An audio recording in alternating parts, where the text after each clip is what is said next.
on reparle de cette interdiction de séjour de Nathalie Yam du côté de la France, qui est sans doute pour elle et pour la galaxie panafricaine un non-événement. Mais, Président, tout d'abord, est-ce qu'on peut être content de cette interdiction?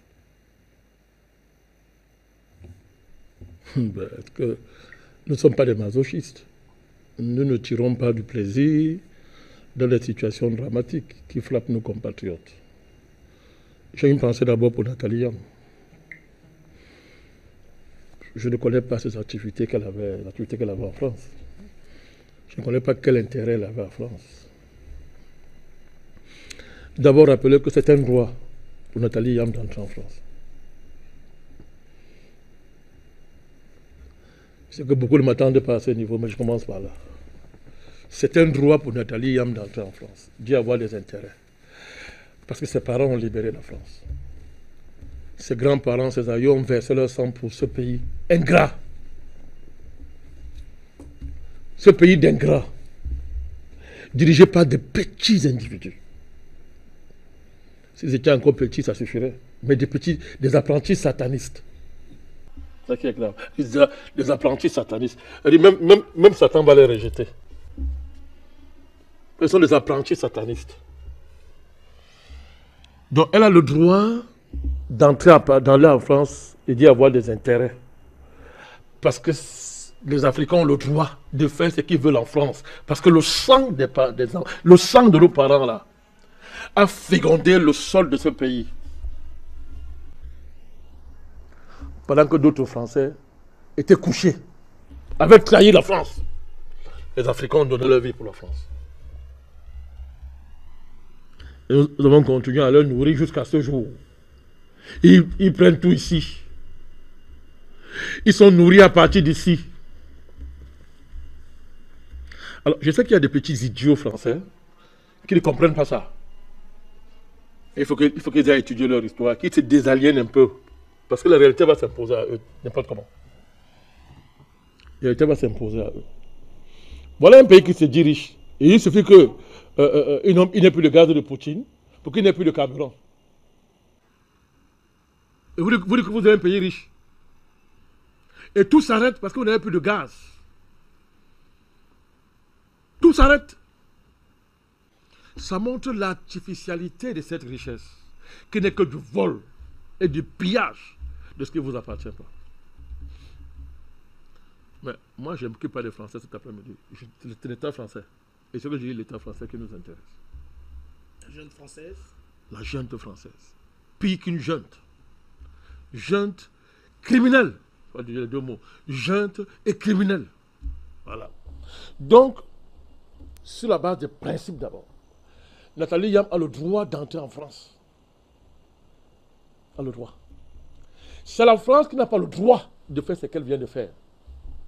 Est-ce que vous me comprenez? C'est la France qui n'a pas le droit d'interdire à Nathalie Yam d'entrer en France à cause de ses opinions.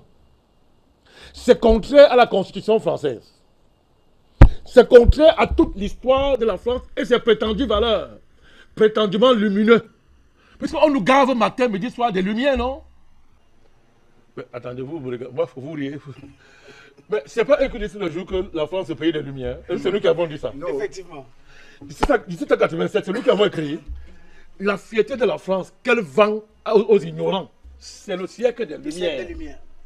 C'est Voltaire, c'est Diderot, c'est Rousseau, c'est Montesquieu, tous ces gens-là. C'est ce qu'ils ont dit. Comme me disent, Dr Bassila qui rappelle qu'ils ont pensé le colonialisme. Et c'est vrai. Mais je ne traite pas de ça ce soir. Nous traitons ce soir de ce qu'ils sont d'après les Français. Voilà, d'après les Français. Victor Hugo, tous ces gens-là. Donc, l'esprit de leurs œuvres, ce pourquoi nous dit-on qu'ils se sont battus, c'est ça? C'est ça? Vous savez, quand on dit qu'on est la lumière alors qu'on ne l'est pas, ça veut dire qu'on est les ténèbres.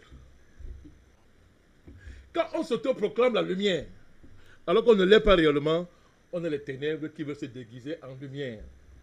Il y a un personne qui comprend très bien de quoi je parle. Quelqu'un-là, il comprend très bien de quoi je parle. Vous êtes les ténèbres, vous vous déguisez en lumière. Mais on vous attrape toujours. Parce que faites n'importe quoi. Un homme ténébreux, une nation ténébreuse, elle a beau se maquiller pour briller. Ces ténèbres vont le rattraper. Et c'est pas exact. C'est ça la France. Voilà la France. Elle n'est pas autre chose. Vous osez en plein 21e siècle interdire le séjour au territoire d'une personne à cause de ses opinions. Et vous vantez la France, pays des Lumières, de la démocratie, droit de l'homme. Donc il faut d'abord dire que ce qu'on fait là, c'est contraire à l'esprit, à la lettre de la Constitution française. Mais il y a longtemps que les Français ne savent ce qu'on appelle une Constitution. S'ils le savaient, ils auraient chassé le voyou qui est à leur tête, le bandit qui est présent là-bas, le criminel là, parce que le Conseil de défense qu'il a imposé pendant le Covid était anticonstitutionnel. On va rester courtois, président. Je ne suis pas courtois. Ne me posez pas la courtoisie. Avec qui? Vous êtes courtois avec qui? Écoutez, si vous êtes courtois envers quelqu'un qui n'est pas digne de la courtoisie, vous portez atteinte à la courtoisie. Il ne faut pas énerver la courtoisie. Vous risquez d'énerver la courtoisie parce que vous demandez qu'on soit courtois avec ce qui n'est pas digne de la courtoisie. Si je suis courtois envers Macron, la courtoisie va se fâcher. Donc, je suis en train de vous dire ceci. La Constitution de la France, dans sa lettre et son esprit, l'histoire des Lumières, même dans sa partie, bon, disons que bon, c'est la propagande. C'est un discourant, qui dans sa réalité, c'est autre chose, puisqu'on connaît l'histoire de cette affaire-là. Mais ok, mais nous disons que, ok, d'accord, mais si vous vantez de ça, ben, vous faites ça, Nathalie Yam? Vous lui faites ça? Donc, premièrement, il faut restituer ça. Nathalie Yam a des droits. L'État français n'a pas le droit de l'interdire de séjour pour ses opinions. Donc, c'est l'État français qui est en pleine délinquance. C'est l'État français qui viole sa propre constitution. Mais ça, c'est la responsabilité des Français. Pour qu'ils voient dans quel état ils sont. Il n'y a rien de pire pour quelqu'un qui est dans le trou, qui pense qu'il n'est pas dans le trou. Quelqu'un qui marche là, le sol fuit sur ses pieds, il pense qu'il est en train de marcher. Il faut que les Français cessent de rêver. Ils sont des esclaves dans leur pays. Il faut qu'ils se libèrent. Et ils se sont trompés. C'est bien de couper la tête de Louis XIV ou Louis XV. Hein? C'est bien. Mais ça, c'est le passé. C'est Louis XVI. Je ne veux même pas savoir. 14, 16, machin, pour moi, c'est la même chose. Peu importe le numéro. Il faut couper la tête de Macron, c'est lui-là. Voilà votre ennemi là qui est en face de vous. Couper la tête, président, au sens figuré, bien sûr. À tous les sens. On ne va pas appeler à la mort de dans Emmanuel tous les Macron, sens. président. C'est moi qui l'avais dit de tuer, de Louis XIV, de Louis XVI. C'est moi qui avais dit ça.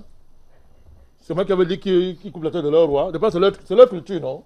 C'est leur culture. Je rappelle seulement leur culture. Donc, il faut d'abord rappeler cette précision que Nathalie Yam, c'est un abus grave. C'est une violation à tout point de vue de la Constitution française. Parce qu'une loi n'est pas supérieure à la Constitution. Une loi ne peut pas être supérieure. On ne peut pas imposer une loi à la Constitution. Et à travers Nathalie Yam, alors, on attaque les qui. Parce qu'il faut bien comprendre, les Français ne font jamais rien pour rien. Rien n'est fait au hasard. Jamais. Pourquoi Nathalie Yam dérange? Je vais vous dire.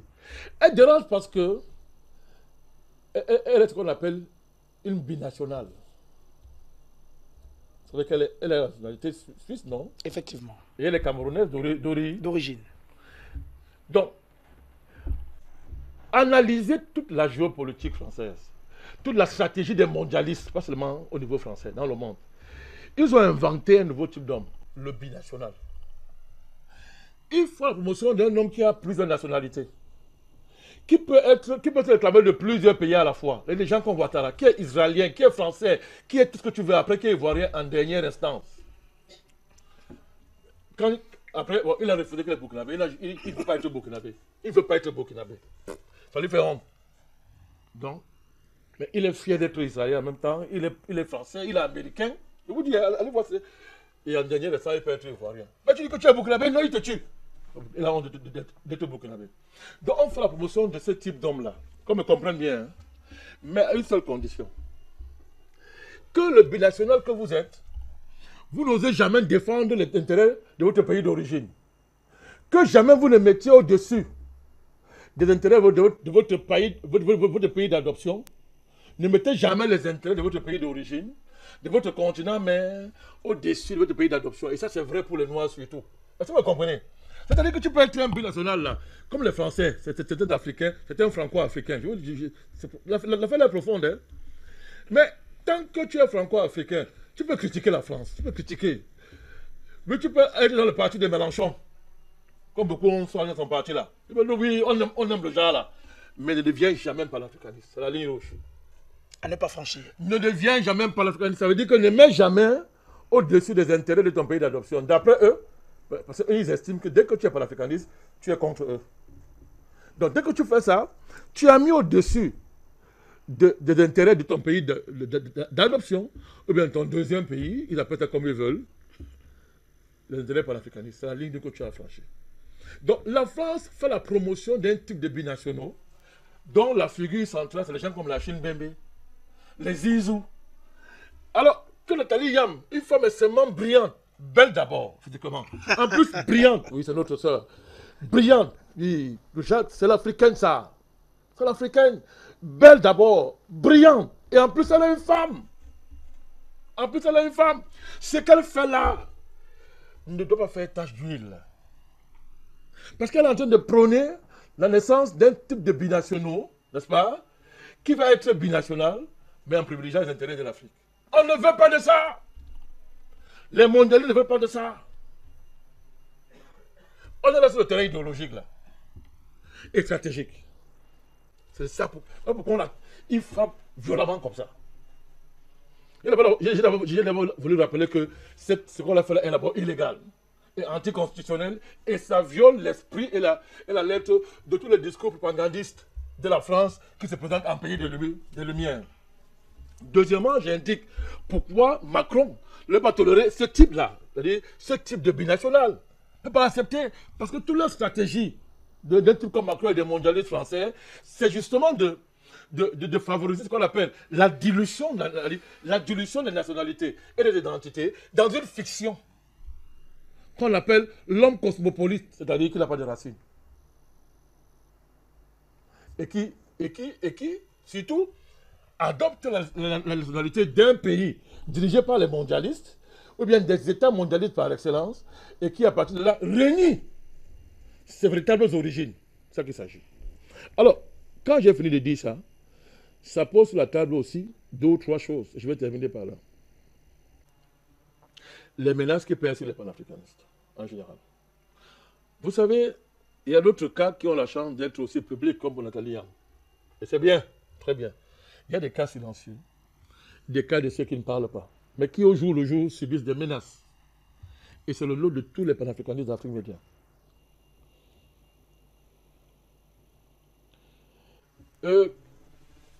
Dont les vies sont menacées par la France, surtout l'État français. Mais vous savez, mon cher Wafou, ce qui viole davantage les droits de Nathalie Yam, ce n'est pas seulement la France. On fait ça à Nathalie parce qu'on n'a pas de dirigeants. Tout va bien. Parce que l'Union africaine, une organisation de vauriens, dirigée par un traître qui ne rêve que d'aller devenir président du Tchad en vendant l'Afrique aux Blancs. Mais dites-moi pourquoi les dirigeants africains se taisent quand un truc comme ça arrive. Pourquoi ils ne peuvent pas comprendre que le changement des rapports de force au niveau mondial commence par des choses comme ça. On ne touche pas un compatriote comme ça. Ils ne comprennent pas ça. Ce cas, c'est un cas éminemment géopolitique. Et sans saisir, il fait bouger les lignes. Bon sang. Mais qui nous dirige? Mais qui sont présents en Afrique? Ce ne sont pas des Africains. Et l'Union africaine trahit ce continent tous les jours. Qu'est-ce qui empêche le président de l'Union africaine de prendre position? Ça lui coûte quoi? Parce que pendant ce temps, toucher un seul cheveu d'un Français ici, toucher un seul cheveu d'un Africain devenu Français par adoption. Vous rappelez, M. Hollande est venu plaider le cas de qui au Cameroun devant le président Biya? Vous l'avez oublié? Il a plaidé le cas d'une femme qui venait d'acquérir la nationalité française par un mariage blanc, mais qui avait fait le délit au Cameroun. Fanga, c'est qui encore cette femme-là? Vous vous souvenez? J'ai oublié son nom. Ce dont on se souvient plus, c'est plus le cas de Thierry Michel Il y Atangana. avait une femme aussi. Hollande, oui. Le nom, on l'a Ça oublié. viendra. Ça viendra. Hollande, elle a fait une question diplomatique d'État. Vous savez pourquoi? Parce que Hollande voyait l'intérêt de défendre ses Français. Même s'ils sont Français, hier, comme on dit là. Défendre leurs intérêts. Parce que sur le plan diplomatique, ça rapportait à la France. Dès que tu es Français, les Français savent jouer la nationalité à leurs avant. À leurs avantages. Mais des gens qu'on appelle présidents africains, là, ces gens-là, mais on ne sait pas d'où ils sont. C'est à cause de que Nathalie peut avoir ce qu'elle vit là. C'est à cause de. Comment les dirigeants africains ne comprennent pas qu'au XXIe siècle, les questions comme ceci-là sont des questions éminemment géopolitiques. Et c'est là où on s'impose. On gagne. En termes d'image, en termes de rayonnement, on gagne. Et le jour où les États africains vont comprendre qu'il faut que les États aussi engagent la bataille pour défendre nos binationaux. Ne pas laisser les binationaux africains à la merci des dirigeants français comme les Macron. L'Afrique fera un grand pas, on deviendra plus fort. C'est ça qu'elle est cette affaire. Et il faut le dire. Donc, les gens qui empêchent Nathalie d'entrer en France, ce sont les présidents africains aussi. Et l'Union africaine ne vaut rien là.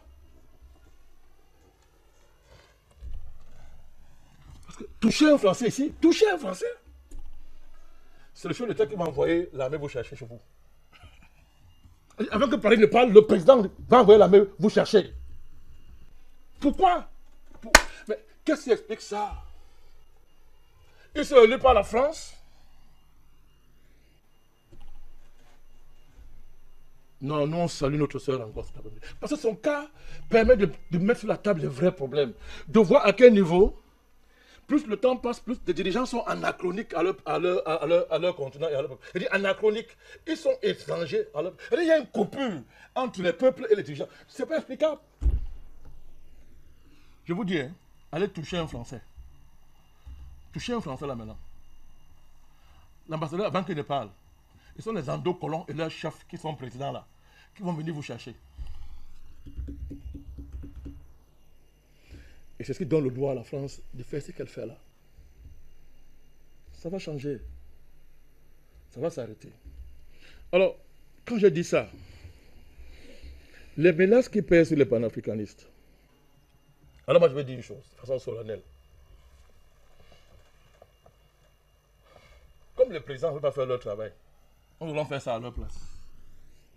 Nous devons protéger nos compatriotes. Chaque Africain doit être le gardien d'un autre Africain.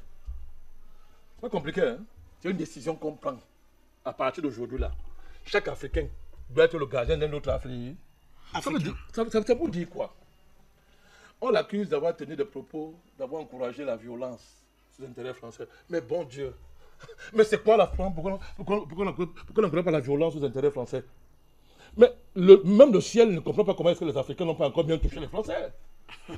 Même le ciel n'est pas en train de comprendre le comportement des Africains. Vous voulez que le ciel descende? Vous faites quoi? Elle dit que la France ose dire qu'elle a menacé les intérêts français en la violence.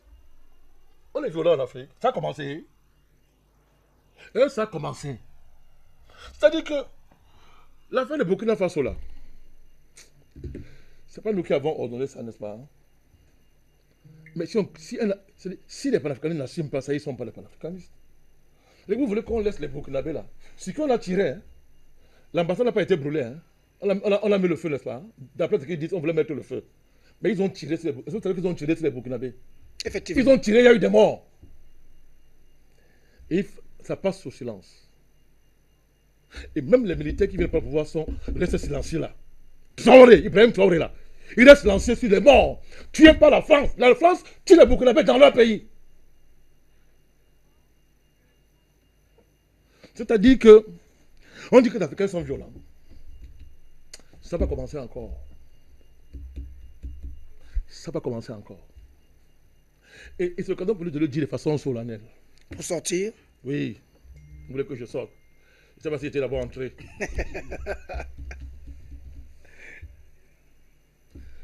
Qu'un seul cheveu de Nathalie Yam tombe. Écoutez, c'est mon de vision, non? qu'un seul cheveu de Nathalie Yam tombe, la France saura qu'elle n'est rien dans ce monde-ci. Mais c'est faux. Écoute-moi bien. Hein. Moi, je ne me cache pas. Hein. J'ai dit qu'un seul cheveu de Nathalie Yam tombe. La France, oui. Eh bien, président, sans vous couper, on a le professeur Jean-Paul Mbelek qui nous envoie justement la dame en question. Elle s'appelait Lydienne Yen Eyung. Merci, libérée professeur au Cameroun, une victoire diplomatique pour la France, avait titré RFI à ce moment-là. Merci, professeur Mbelek. C'est elle qu'il s'agit. Et si vous suivez l'affaire, c'est un scandale. C'est un scandale son affaire. Des milliards. Elle vole l'argent, elle détourne l'argent. Elle devient française après. Par un mariage, comment on appelle ça? Un mariage blanc. Elle devient française. Et du coup, la France, c'était son affaire. Parce que les milliards étaient en France. Évidemment. L'État français a compris.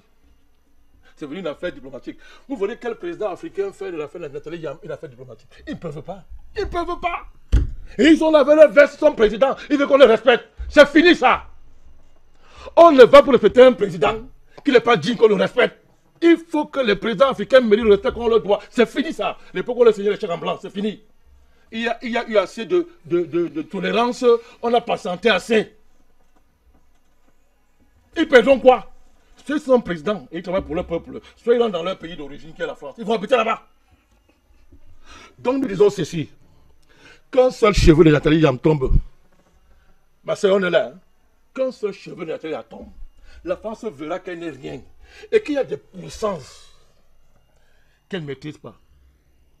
La France verra le feu qui tombera sur elle. Pas seulement Nathalie Yam. Qu'un cheveu de panafricaniste tombe. Moi, je mets la France au défi, à mon vision. Je dis qu'un cheveu d'un panafricaniste tombe. La France verra ce qui va lui arriver. Et elle comprendra que ce n'est pas ce qu'elle imagine. Elle comprendra. Donc, on les avertit. Qu'ils arrêtent leur intimidation là. Qu'ils arrêtent ça. Une bande d'incompétents. Ils n'arrivent pas à gérer leur pays. Des vauriens. Ils trahissent leur pays. Ils vendent leur pays partout. Ils viennent s'appeler au panafricanisme. Ils veulent faire croire que c'est les panafricanistes que tu dis. Nous, on dirige la France. Nous, on dirige la France. Quel est ce pays-là qui veut nous dicter nos sentiments? Ça dit qu'on n'a pas envie de choisir un partenaire. Pourquoi faut-il être tellement l'ami des Français? Pourquoi? Pourquoi? Cette habitude nous rapporte quoi? En dehors de la malédiction, ça nous rapporte quoi? C'est quoi l'ami de la France? Dès qu'on change d'ami, on devient un pestiféré. Il veut qu'on te tue. Donc c'est être ami des Français qui est bien. Être ami des Russes, c'est un crime sur cette terre. C'est quoi ça? C'est même moins que l'Antiquité. C'est un retour aux temps antiques. C'est qu'elle a fait ça. Donc, dès que tu dis, maintenant, on est tous quoi dit ça? Des stipends. C'est-à-dire que pour Poutine a acheté tous les Africains. C'est-à-dire s'il y a 500 millions d'Africains, c'est l'exemple, 1 milliard. Poutine est passé à chaque maison, il a dépanné ta mère, ton père, il a dit que je vous dépanne. Soutenez-moi. Quelle honte! Quelle honte! Pourquoi? On veut masquer les compétences, la trahison des élites françaises, vauriens, qui vendent leur pays aux Américains et aux financiers. Et ils veulent faire ça, ils veulent maintenant remplacer les thèmes du débat, faire comme si c'est parce que les panafricanistes. Mais on est fort que vous taisez-vous. Taisez-vous. Donc ce n'est pas avec des choses comme ça qu'on va arrêter la puissante vague panafricaniste. Vous savez, je vais sortir. Alors nous parlons. En plus des menaces, l'argent circule. Les milliards circulent sur le continent. Vous allez voir tous leurs agents partout dans les télévisions. Vous allez observer une chose dans tous les médias en Afrique. Des loupards vont sortir. Ils disent que non. Hein? Ils vont même menacer les Africains que arrêtez d'accuser les Blancs. Vous allez remarquer par ce genre de phrase. Arrêtez d'accuser les Blancs. Après, ils vont soutenir Achille Mbembe. Ils ont eu l'argent. L'argent ne circule pas. Je vous dis ça circule, l'argent circule. J'ai dit qu'on nous a approchés, non? Je sais, l'argent circule. Pour venir faire. C'est avec l'argent qu'on peut combattre le panafricanisme. Depuis 10 ans, la France a dépassé combien de milliards? Ça fait que pousser. Ça fait que pousser. Donc, en faisant ce qu'elle a fait à notre sœur, eh bien, de faire grandir le combat encore, c'est-à-dire, on vient de faire encore un grand bond. Elle nous a fait recruter encore des millions de panafricanistes, rien que par cet acte. Mais quel est ce pays maudit qui creuse sa tombe? Quand tu creuses ta tombe toi-même, tu es maudit. C'est un pays maudit, avec des dirigeants maudits. Et ce n'est pas avec les petites intimidations comme ça qu'on va oser nous intimider. Et le temps vient, on rendra coup par coup. Coup par coup, on interdit le séjour à un Africain. On touche un Africain, même s'il est né là-bas, et qu'il est d'origine africaine. Un Français va descendre ça ici. À ce moment-là, ils sauront.